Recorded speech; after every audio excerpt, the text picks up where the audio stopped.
বাবারা, তোমরা ভুলে গেলে হবে না যে প্রতিটা দল মত নির্বিশেষে একটা ঐক্য নিয়ে এই 5ই আগস্ট একটা বিজয় আসছে। এদেশে স্বৈরাচার ফ্যাসিস্ট সরকারকে পতন করা হয়েছে। সবার ঐক্য ছিল, আর সবচেয়ে যাদের ভূমিকা ছিল তারা হচ্ছে প্রবাসী। আমি একটা কথা বলবো কি জানো, প্রবাসীরা কিন্তু অনেক বঞ্চিত এই দেশের জন্য। তারা যখন এই দেশের মাটিতে আসবে তাদেরকে সম্মান যেন দেওয়া হয়, সেই সম্মানটা যেন তারা পায়।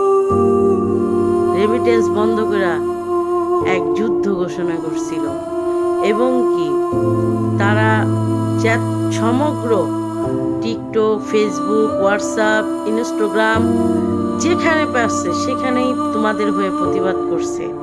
তোমরা তাদেরকে ভুলে যেও না। অনেকে অর্থ যোগানো দিছে যে যাও বাচ্চাদেরকে একটু পানি দিয়ে আসো, একটু খাবার দিয়ে এসো। তাই আমি বলবো, প্রবাসীদেরকে ভুলে যেও না। ওরা তোমাদের সাথে ছিল। ওরা কিছু চায় না, ওরা একটু ধন্যবাদ চায়। ওরা মাথা উঁচু করে বাংলাদেশে আসতে চায়। এয়ারপোর্টে আসলে না, ওদের সাথে কেউ ভালো ব্যবহার করে না। এদেশে যত সরকার ছিল কেউ প্রবাসীদের কথা ভাবে না। তাই বলবো, তোমরা যতদিনই থাকো প্রবাসীদেরকে সম্মান দিও।